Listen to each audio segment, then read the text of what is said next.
Dia 26. Toda tentação é uma oportunidade para fazer o bem. No caminho do amadurecimento espiritual, cada tentação se torna um degrau, em vez de uma pedra de tropeço. Quando você se dá conta de que há uma oportunidade, tanto para fazer a coisa certa quanto a errada, a tentação apenas apresenta uma escolha. Embora a tentação seja a principal arma de Satanás para a destruição, Deus quer utilizá-la para fortificar você. Toda vez que você escolhe fazer o bem em vez de pecar, está desenvolvendo o caráter de Cristo. Para compreender isso, você deve primeiro identificar as qualidades do caráter de Jesus. Uma das mais sucintas descrições de seu caráter são o fruto do Espírito, mansidão e domínio próprio. E aqui não há conflito algum com as leis judaicas. Essas 9 qualidades são uma expansão do grande mandamento e fazem uma bela descrição de Jesus Cristo. Jesus é a perfeição do amor, da alegria, da paciência e de todos os outros frutos encarnados em uma única pessoa.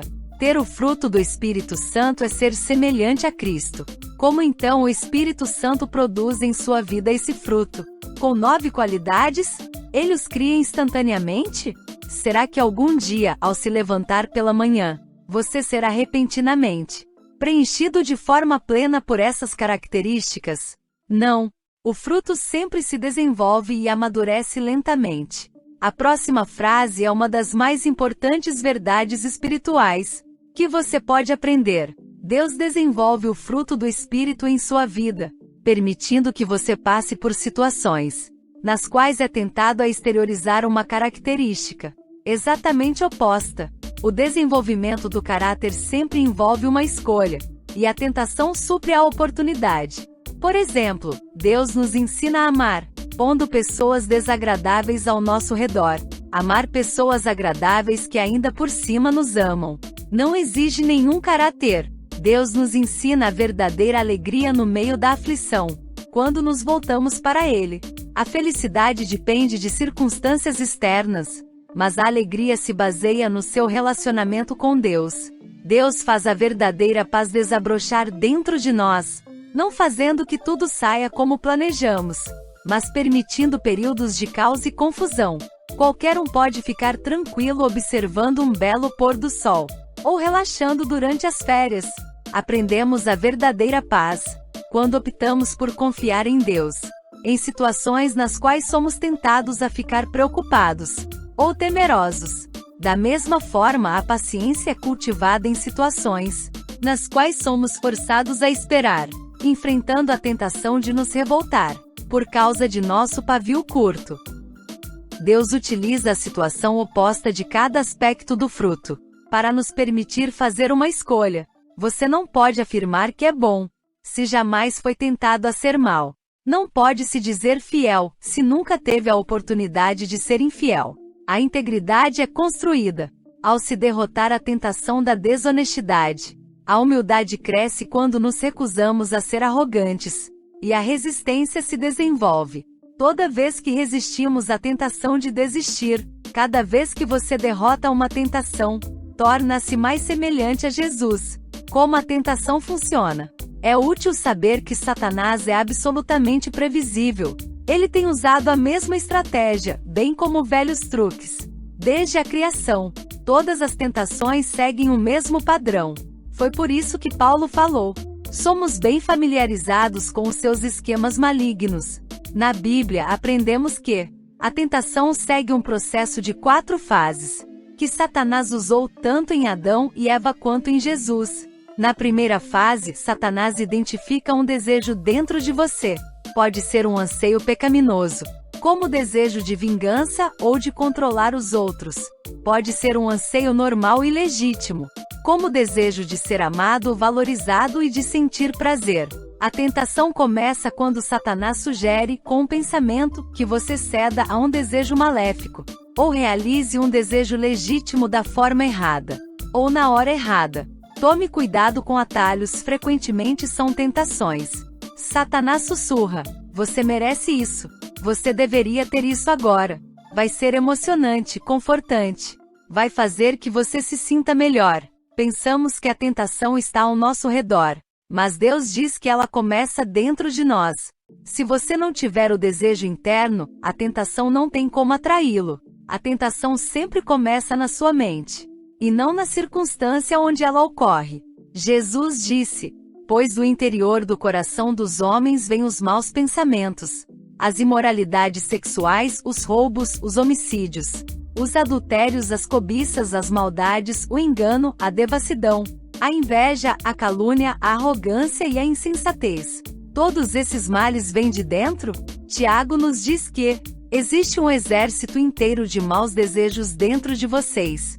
A segunda fase é a dúvida. Satanás tenta fazê-lo duvidar do que Deus disse sobre o pecado. Será que é mesmo errado? Será que Deus realmente proibiu fazer isso? Não é possível que Deus tenha proibido isso para outro povo. Em outra época, Deus não quer que eu seja feliz? A Bíblia adverte: cuidado, não deixem os maus pensamentos ou as dúvidas levarem algum de vocês a se afastar do Deus vivo. A terceira fase é o engano. Satanás é incapaz de falar a verdade e é chamado pai da mentira.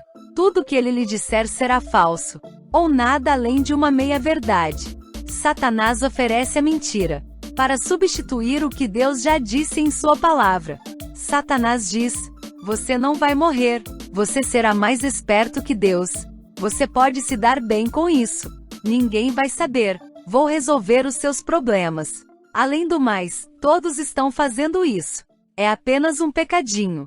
Mas um pecadinho é como uma gestação recente. Acabará aparecendo. A quarta fase é a desobediência. Você acaba agindo de acordo com a ideia com que vinha brincando em sua mente. O que começou como uma ideia nasce como uma conduta.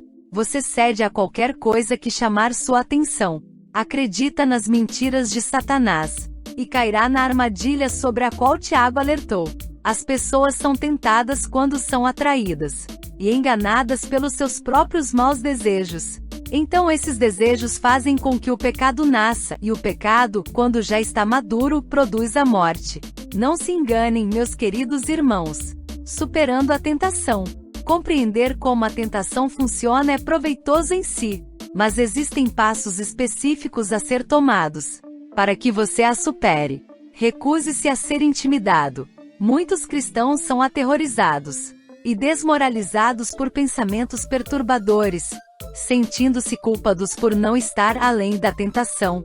Eles se sentem envergonhados tão somente por ter sido tentados. Isso é má compreensão da maturidade espiritual. Você jamais irá se livrar da tentação. Em certo sentido, você pode considerar a tentação uma lisonja. Satanás não tem de tentar aqueles que já realizam sua vontade diabólica. Estes já pertencem. A tentação é sinal de que Satanás odeia você, e não sinal de fraqueza ou de vida profana. Isso também faz parte de nossa natureza, pois somos humanos e vivemos em um mundo fora da presença de Deus. Não fique surpreso, abalado ou abatido por isso. Seja realista quanto à inevitabilidade da tentação. Você jamais poderá evitá-la completamente. A Bíblia diz quando uma tentação vier, e não se uma tentação vier. Paulo orienta: as tentações que vocês têm de enfrentar são as mesmas que os outros enfrentam. Ser tentado não é pecado. Jesus foi tentado, embora nunca tenha pecado. A tentação só se torna pecado quando você cede. Martinho Lutero disse: você não pode impedir que os pássaros voem sobre sua cabeça, mas pode impedi-los de fazer ninho nela. Você não pode impedir o diabo de sugerir pensamentos, mas pode escolher não mantê-los ou agir segundo eles. Por exemplo, muitas pessoas não sabem a diferença entre atração física ou estímulo sexual e desejo sexual ilícito. Não são a mesma coisa. Deus fez de cada um de nós um ser sexual, e isso é bom. Atração e estímulo são reações naturais e espontâneas à beleza física, enquanto o desejo sexual ilícito é uma atitude deliberada. Desejo sexual ilícito é a escolha de cometer em sua mente o que você gostaria de fazer com seu corpo. Você pode ser atraído ou mesmo estimulado, sem escolher pecar pela cobiça sexual. Muitas pessoas, principalmente os homens cristãos, sentem culpa quando os hormônios, que que foram dados por Deus funcionam. Quando automaticamente notam uma mulher atraente, presumem que é desejo sexual ilícito, e se sentem envergonhados e condenados. Mas atração não é desejo sexual ilícito, até que você comece a insistir nela. Na verdade, quanto mais próximo de Deus você ficar, mais Satanás se esforçará para tentá-lo. No instante em que você se torna filho de Deus, Satanás, como um assassino de aluguel, fecha um contrato para acabar com você. Você é seu inimigo, e ele conspira para sua derrocada. Às vezes, enquanto você ora, Satanás irá sugerir um pensamento mau ou bizarro, apenas para distraí-lo e envergonhá-lo. Não fique assustado ou envergonhado com isso, mas perceba que Satanás teme suas orações, e tentará de tudo para interrompê-las. Em vez de ficar se condenando com pensamentos como pude pensar uma coisa dessas? Trate-o como uma distração de Satanás, e volte imediatamente a se concentrar em Deus. Reconheça seu padrão de tentação e esteja preparado para ele. Existem determinadas situações que o deixam mais vulnerável a tentações do que outras. Algumas circunstâncias o farão tropeçar quase imediatamente, enquanto outras não incomodam muito. São situações especiais para suas fraquezas, e você precisa identificá-las porque Satanás certamente as conhece. Ele sabe exatamente o que o faz cair, e trabalha constantemente para colocá-lo nessas circunstâncias. Pedro adverte: estejam alertas. O diabo está pronto para atacar, e o que mais lhe traria satisfação seria pegá-los cochilando. Pergunte a si mesmo: quando sou mais tentado? Em qual dia da semana? A que hora do dia? Pergunte: onde eu sou mais tentado? No trabalho? Em casa? Na casa do vizinho? Em um bar? No aeroporto ou em um hotel fora da cidade? Pergunte: quem está comigo nos momentos em que sou mais tentado? Amigos? Colegas de trabalho? Uma multidão de estranhos? Quando estou só? Pergunte também: como normalmente me sinto quando sou mais tentado? Pode ser quando você está cansado, solitário, entediado, deprimido ou sob pressão. Talvez seja quando você está magoado, zangado, preocupado ou após um grande sucesso, ou momento de enlevo espiritual. Você deve identificar seu padrão característico de tentação, e então se preparar para evitar tais situações tanto quanto possível. A Bíblia diz continuamente para nos prevenirmos, preparando-nos para enfrentar a tentação. Paulo disse: não deem ao diabo oportunidade para tentar vocês. O planejamento sensato reduz a tentação. Siga o conselho de Provérbios. Pense bem no que você vai fazer, e todos os seus planos darão certo. O povo de Deus evita os maus caminhos e se protege, observando o lugar por onde vai. Peça ajuda a Deus. O céu tem uma linha direta para emergências 24 horas por dia. Deus quer que você peça sua ajuda quando a tentação estiver muito forte. Ele diz: clame a mim no dia da angústia, eu o livrarei, e você me honrará. Eu chamo isso de oração de micro-ondas, porque é rápida e objetiva. Socorro. SOS. Quando bate a tentação, você não tem tempo para uma conversa longa com Deus. Você simplesmente clama por socorro. Davi, Daniel, Pedro, Paulo e milhões de outros fizeram esse tipo de oração instantânea por ajuda na aflição. A Bíblia garante que nosso pedido de socorro será ouvido, porque Jesus se compadece de nossa luta. Ele enfrentou as mesmas tentações que enfrentamos.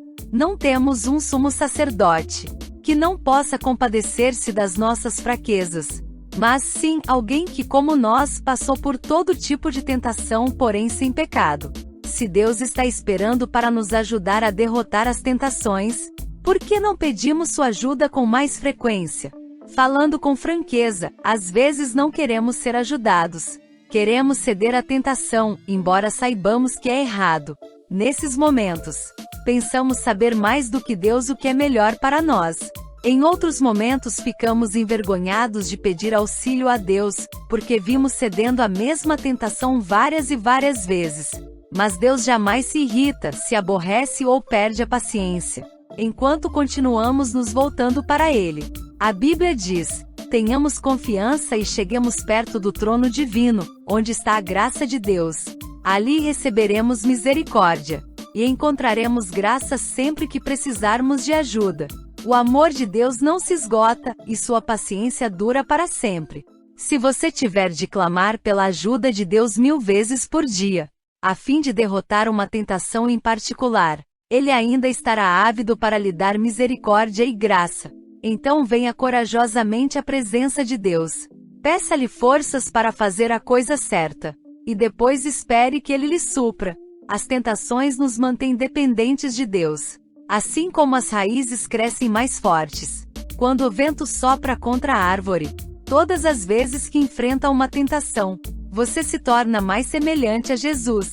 Quando você tropeça, o que certamente ocorrerá, isso não é fatal. Em vez de ceder ou desistir, busque a Deus. Confie que Ele o ajudará. E lembre-se da recompensa que espera por você. Quando as pessoas são tentadas e ainda continuam fortes, devem ficar felizes. Depois de provada a sua fé, Deus as recompensará com vida para sempre. 26º dia. Pensando sobre meu propósito. Um tema para reflexão. Toda tentação é uma oportunidade para fazer o bem. Um versículo para memoriza. Deus abençoa os que pacientemente suportam a provação. No final receberão a coroa da vida, que Deus prometeu aos que o amam. Tiago 1,12. Uma pergunta para meditar. Que atributo do caráter cristão posso desenvolver, derrotando a tentação mais frequente em mim?